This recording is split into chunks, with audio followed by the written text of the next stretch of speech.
جو ہے نا نیکی کی ہدایت دے. اور جس کو ہم غیبت نہیں بھی سمجھتے نا, ہم تو ایسے ہی کہہ دیتے ہیں غیبت تھوڑی ہے, یہ تو ہم اس کی اصلاح کے لیے کہہ رہے ہیں. غیبت کے کانسیپٹ کو سمجھیں. غیبت ہوتی ہے عورت پر تہمت لگانے والے کو سلام نہیں کرنا اور ہجرے کو سلام نہیں کرنا, یہ بھی اللہ تعالیٰ کہہ رہے ہیں. یہ بہت ڈیپ بات ہے. شطرنج کھیلنے والے کو سلام نہیں کرنا, سود خور کو سلام نہیں کرنا, نماز کے دوران سلام نہیں کرنا. قیامت کی حقیقت کے بارے میں ذکر کیا گیا ہے. جس کو اللہ نے گمراہی میں چھوڑ دیا اس کو کبھی ہدایت نہیں مل سکتی, اس کو اللہ راستہ نہیں دکھاتا.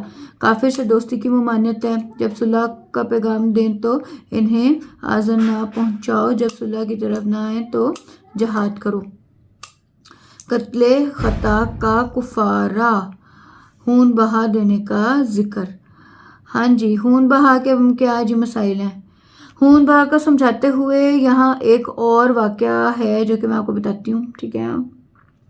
وہ کیا ہے جی, مقیس بن صابہ نے اپنے بھائی حشام کو محلہ بن نجار میں قتل ہوا پایا. اچھا, اس بندے نے, مقیس نے اپنے بھائی کو ایک قبیلے میں قتل ہوا پایا تو رسول پاک کے پاس گیا کہ کسی نے میرے بھائی کو یہاں پہ قتل کر کے پھینک دیا.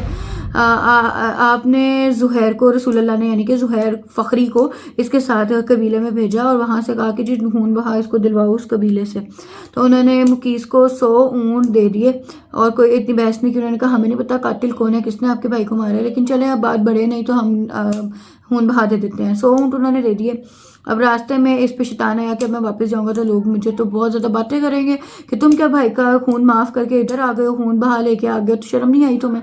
تو یہ تھوڑا گھبرایا. اس نے کیا کیا کہ اس نے پتھر پکڑا اور زہیر کے سر پہ مارا اور ان کو اسی ٹائم جو ہے نا شہید کر دیا. وہ تو جنت میں گئے سیدھا, ٹھیک ہے. اب اس نے کیا کیا, اس نے ایک اونٹ پہ سوار ہوا اور واپس اپنے وہاں پہنچ گیا اپنے لوگوں میں, اور باقی اونٹ ادھر ادھر اس نے کر دیے. اچھا, اب یہ بات جب اس نے جب اونٹ ادھر ادھر ہنکا دیے, جب یہ بات رسول پاک تک پہنچی تو وہ بہت ہی غمزدہ ہوئے, ناراض ہوئے کہ اب رسول اللہ نے ناراض ہوتے ہوئے کہا کہ کبھی میں اس کو امان نہیں دوں گا, نہ حرم میں نہ ہی غیر حرم میں اس کو کبھی امان نہیں دوں گا. اور آخر فتح مکہ کے روز یہ قتل ہو گیا تھا. ٹھیک ہے جی.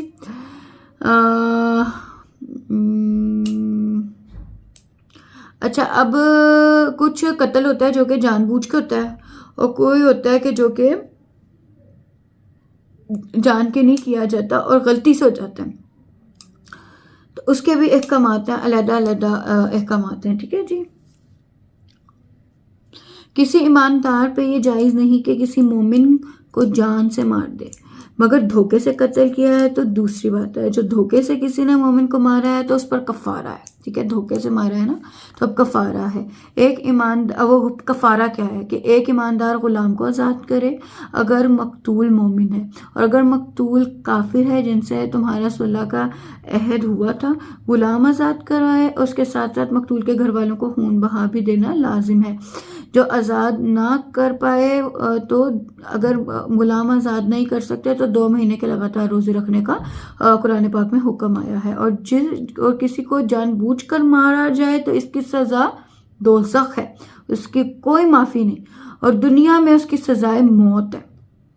ٹھیک ہے جی.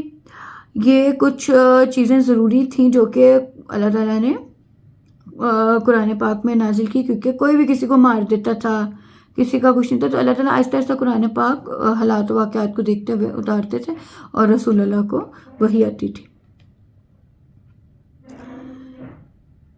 ٹھیک ہو گیا. اب خدا کی راہ میں ہجرت کرنے والوں کا بھی بہت درجہ ہے. خدا کی راہ میں ہجرت کی ہدایت ہے. مکہ سے ہجرت کا حکم ہوا تو جنبک جو کہ مکہ میں رہتا تھا بہت زیادہ بیمار تھا, لیکن اس نے کہا حکم ہو گیا تو میں مکہ میں مرنا نہیں چاہتا, میں بیمار ہوں.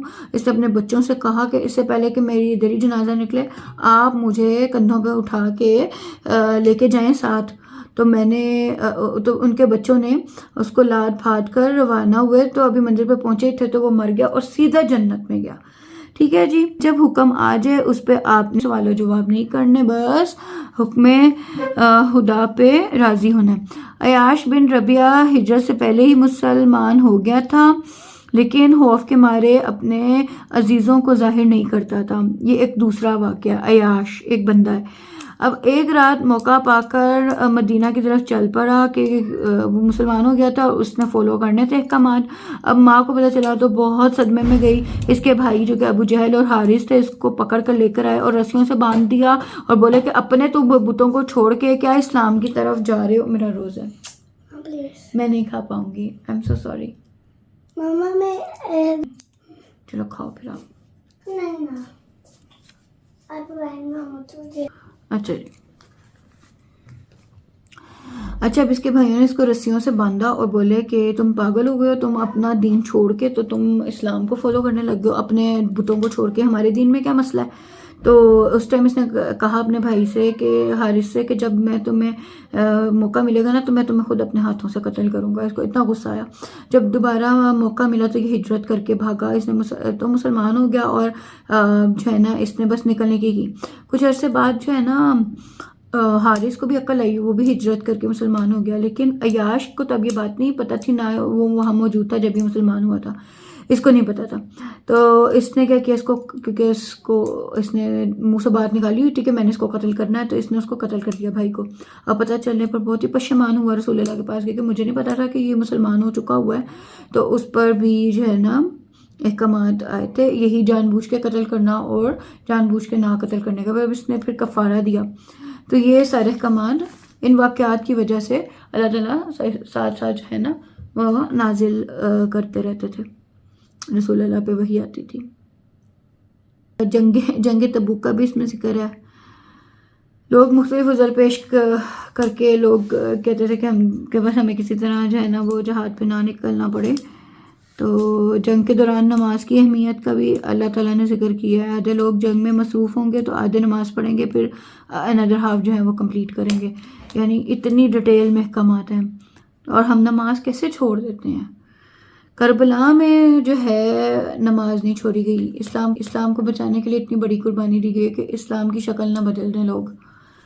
تو یہ دیکھیں پلیز نماز کو ایک اہمیت دیا کریں، سب سے پہلا سوال ہی نماز کا اول وقت پڑھا کریں۔ آپ یہ دیکھیں کہ ہمارے پرنسپل کوئی بڑے عہدے پہ فائز بندہ ہمیں آواز دیتا ہے تو ہم کس طرح بھاگ کے بات سنتے ہیں۔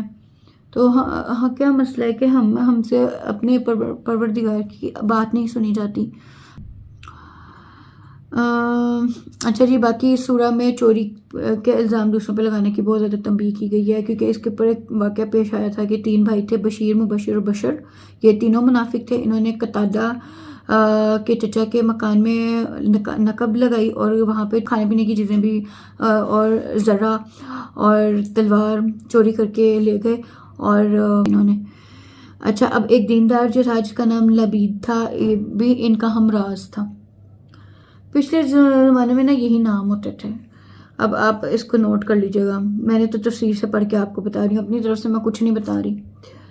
اب قتادہ کیا، اس نے رسول پاک سے ان کی شکایت کی، قتادہ کے چچا کے گھر جو انہوں نے حرکت کی تھی، تو انہوں نے سارا الزام جو ہے نا ان تینوں بھائیوں نے لبید کے سر پہ ڈال دیا۔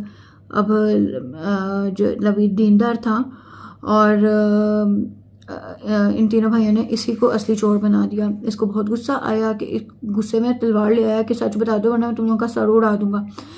اس پر تینوں بھائیوں نے الزام واپس تو لے لیا، لیکن ان کو شرارت سوچتی رہی، ان کو چین نہ آیا۔ انہوں نے کیا کیا، باوجود اس کے انہوں نے جھوٹا وکیل ہائر کر لیا نا اس ٹائم پہ، اور اس کو لے گئے۔ بڑا وہ لسان تھا، بڑا زیادہ بولنے کی اس وکیل کو، وکلا کو تو عادت ہوتی ہے اپنی باتوں سے جو ہے نا وہ قائل کر ہی لیتے ہیں۔ تو اس نے لے گئے اس کو رسول اللہ کے پاس اور پھر سے سارا الزام جو ہے نا قتادہ پہ لگا دیا کہ اس نے ہنگامہ کیا ہے نا، تو ہم ڈر گئے، تو یہی ہے اصلی چور۔ تو اس پر رسول اللہ پاک نے کافی زبان سے تنبیہ کی اس کی، تو اس کو بہت زیادہ صدمہ پہنچا لبید کو، تو اس پر اللہ تعالیٰ نے پھر آیت نازل کی تھی اور